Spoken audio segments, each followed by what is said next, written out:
Hi friends, இன்னைக்கு வீடியோல நம்ம 10th ஸ்டாண்டர்ட் மேக்ஸ்ல இருக்க ரொம்ப இம்பார்ட்டன்ட் தியரமான தேல்ஸ் தியரம் பார்க்க போறோம். இந்த தேல்ஸ் தியரம்க்கு பேசிக் ப்ரொபோர்ஷனாலிட்டி தியரம்னு இன்னொரு பேரும் இருக்கு. ஷார்ட்டா பிபிடின்னு சொல்லுவாங்க. எக்ஸாம்ல பேசிக் ப்ரொபோர்ஷனாலிட்டி தியரம்னு கேட்கறதுக்கும் வாய்ப்பு இருக்கு. ஸோ இப்படி கேட்டா நீங்க தேல்ஸ் தியரமே எழுதலாம் கன்ஃபியூஸ் ஆகாம. இந்த தேல்ஸ் தியரமை லாஸ்ட் இயர் பப்ளிக்கில் கேட்டிருந்தாங்க. அதுக்கு முன்னாடி 2022லையும் பப்ளிக்கில் கேட்டிருந்தாங்க. ஸோ அந்த அளவுக்கு இது ரொம்ப இம்பார்ட்டண்ட்டான தியரம். வீடியோக்குள்ளே போகிறதுக்கு முன்னாடி என்னோட சேனலை இன்னும் சப்ஸ்கிரைப் பண்ணாமல் பார்த்துட்டு இருந்தீங்கன்னா சப்ஸ்கிரைப் பண்ணி பெல் பட்டனை ப்ரெஸ் பண்ணி ஆல்னு செலக்ட் பண்ணிக்கோங்க. அப்போ தான் நான் போடுற வீடியோஸ் எல்லாமே உடனே உங்களுக்கு நோட்டிஃபிகேஷனில் வரும். வாங்க இப்போ வீடியோக்குள்ளே போகலாம்.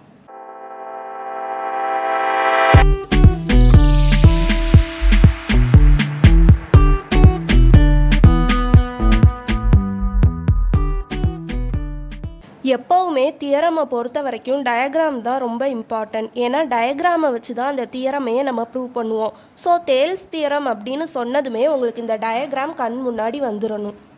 தேல்ஸ் தியரமை பொறுத்த வரைக்கும் டயக்ராம் வரையும் போது நீங்கள் 3 சைட்ஸுமே ஈக்குவலாக வர மாதிரி வச்சு வரைங்க. பேரலல் லைன் வரையும் போதுமே கரெக்டாக சென்டரில் வரைங்க. ஏபி வந்து இப்போ 4 சென்டிமீட்டர் எடுத்திருக்கோன்னா அதுக்கு கரெக்டாக சென்டர் எது 2 சென்டிமீட்டர். அப்போது 2 சைடும் 2 சென்டிமீட்டரில் வந்து சென்டராக வச்சு அந்த பேரலல் லைனை வந்து நீங்கள் வரைஞ்சிக்கோங்க. அப்போது தான் டயக்ராம் பார்க்க நீட்டாக இருக்கும். இப்போ ஸ்டேட்மெண்ட்டில் என்ன இருக்குன்னு பார்க்கலாம். A straight line drawn parallel to a side of a triangle. அதாவது இங்கே ஒரு ட்ரையாங்கிள் இருக்குது. இந்த ட்ரையாங்கிளில் ஸ்ட்ரெயிட் லைனை பிசிக்கு பேரலாக வரைஞ்சிருக்கோம். Intersecting the other 2 sides. அதாவது பிசிக்கு பேரலாக தானே இந்த லைன் வரைஞ்சிருக்கோம். அப்போ அதர் 2 சைட்ஸ்னால் இந்த பிசிக்கு ஆப்போசிட்டில் இருக்க இந்த 2 சைட்ஸ் தான் அதர் சைட்ஸ். இந்த 2 சைட்ஸையும் கட் பண்ணிட்டு தான் இந்த பேரலல் லைன் போயிருக்கு. Then divides the sides in the same ரேஷியோன்னு சொல்லியிருக்காங்க. அதாவது இதை வந்து சேம் ரேஷியோவில், அதாவது சமமான அளவில் வந்து இந்த லைன் டிவைட் பண்ணியிருக்கு.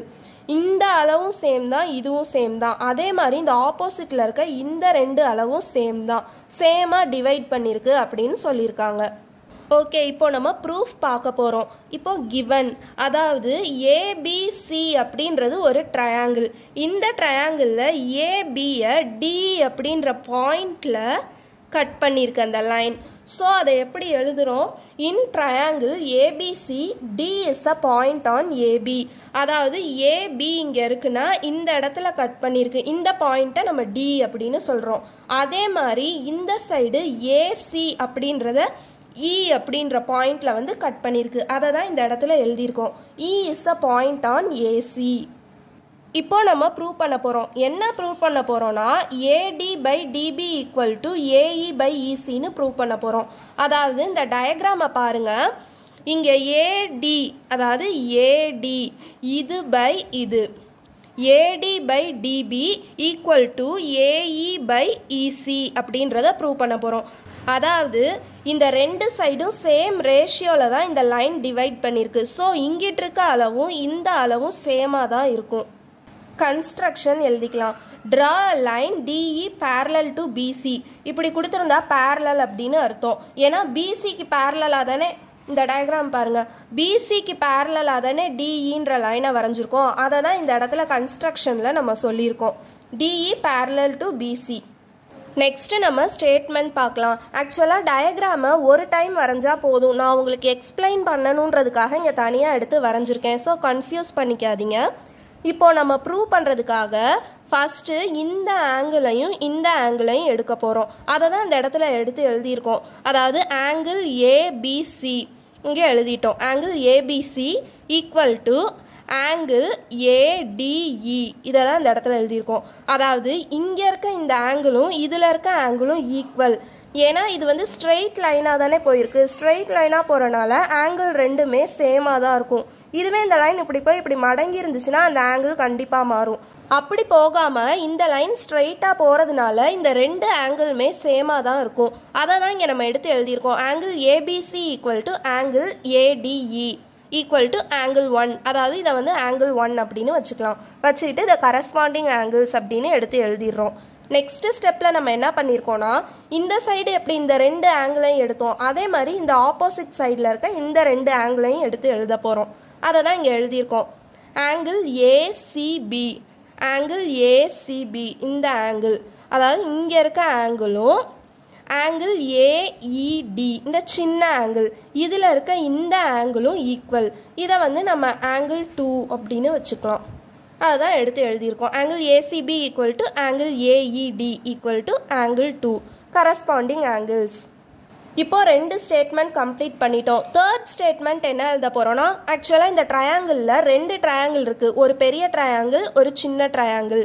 நெக்ஸ்ட்டு தேர்ட் ஸ்டேட்மெண்ட்டில் ஃபஸ்ட்டு இந்த சின்ன ட்ரையாங்கிளை எடுத்துக்கிறோம். சின்ன ட்ரையாங்கிள் என்ன இருக்குது? Angle DAE, DAE. இதில் இங்கே ஒரு ஆங்கிள் ஏ இருக்குல்ல, இந்த ஆங்கிள் வந்து இந்த பிஏசி அப்படின்ற ட்ரையாங்கிளுக்கும் காமனாக இருக்குது. அதை தான் இங்கே எடுத்து எழுதியிருக்கோம். Angle DAE equal to angle BAC equal to angle 3. இதை வந்து ஆங்கிள் 3 அப்படின்னு வச்சுக்கலாம். ஏன்னா நல்லா பாருங்களேன், இந்த பெரிய ஆங்கிளுக்கும் இந்த ஆங்கிள் காமன் தான், இந்த சின்ன ட்ரையாங்கிளுக்கும் இந்த ஆங்கிள் காமன் தான். அதை தான் இங்கே எடுத்து எழுதியிருக்கோம். Angle DAE equal to angle BAC equal to angle 3 common angle. 2 ட்ரையாங்கிளுக்குமே சேர்த்து ஒரே ஆங்கிள் தான், ஸோ காமன் ஆங்கிள் அப்படின்னு எழுதிட்டோம். ஸ்டேட்மெண்ட்டில் நம்ம பார்த்துட்டோம், இந்த ட்ரையாங்கிளை பொறுத்த வரைக்கும் 3 ஆங்கிளும் ஈக்குவலாக இருக்குது. அதாவது இந்த ஆங்கிள், இந்த 2 ஆங்கிளும் ஈக்குவல், இது 2ம் ஈக்குவல், இதுவும் ஈக்குவல், காமன் ஆங்கிளாக இருக்குது.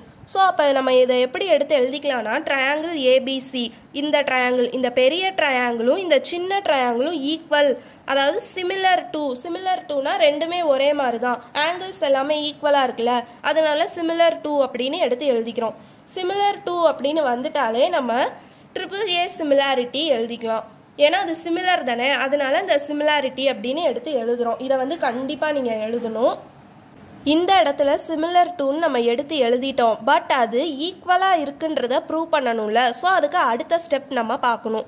அதுக்கு என்ன பண்ணுறோன்னா, ஏபி இந்த ரெண்டையும் நம்ம எடுத்து எழுதுகிறோம். அதுதான் ஏபி பை ஏடி அப்படின்னு எழுதிட்டோம். அடுத்து ஈக்குவல் டு போட்டு இந்த ஃபஸ்ட்டையும் லாஸ்ட்டையும் எழுதணும், இதில் இருக்க ஃபஸ்ட்டையும் லாஸ்ட்டையும் எழுதணும். ஏசி பை ஏஇ, அதாவது ஏசி பை ஏஇ எழுதிக்கிறோம்.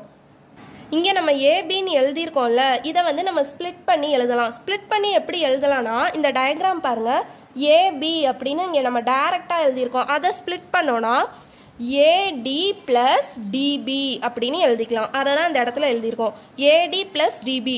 டினாமினேட்டரை வந்து நம்ம அப்படியே சேமாக வச்சுக்கிறோம். அதே மாதிரி தான் ஈக்குவல் டு போட்டு இங்கே ஏசி இருக்குல்ல, ஏசி டைரெக்டாக எழுதியிருக்கோம்ல, அதை வந்து ஸ்ப்ளிட் பண்ணோன்னா ஏஇ ப்ளஸ் இசி, அதை தான் இந்த இடத்துல எழுதியிருக்கோம். AE plus EC by AE. டினாமினேட்டரை வந்து நம்ம காமனாக சேமாக அப்படியே வச்சுக்குவோம், அதை வந்து ஸ்ப்ளிட் பண்ண முடியாது. ஸோ மேலே இருக்கிறத மட்டும் நம்ம ஸ்ப்ளிட் பண்ணி எழுதிக்கிறோம். ஆக்சுவலாக இந்த இடத்துல ஒரு விஷயத்த சொல்ல மறந்துட்டேன். இங்கே நம்ம எடுத்து எழுதுகிறோம்ல, AB by AD equal to AC by AE. இந்த இடத்துல கரஸ்பாண்டிங் சைட்ஸ் ஆர் ப்ரொபோர்ஷனல்னு கண்டிப்பாக எடுத்து எழுதணும். ஏன்னா இங்கே ஏபி ஏசி, அதாவது இதுக்கு வந்து இந்த சைடு வந்து சமமாக இருக்குது, அதை வந்து கண்டிப்பாக எடுத்து நம்ம இந்த இடத்துல மென்ஷன் பண்ணணும். இப்போ இந்த ஸ்டெப் பாருங்க, இங்கே நம்ம ஸ்ப்ளிட் பண்ணி எழுதிட்டோம்ல, அதுக்கு அடுத்து நம்ம என்ன பண்ணுறோன்னா, இந்த ஏடி ப்ளஸ் டிபி இது ரெண்டுக்குமே இந்த ஏடி அப்படின்ற டினாமினேட்டர் சேம் தான்.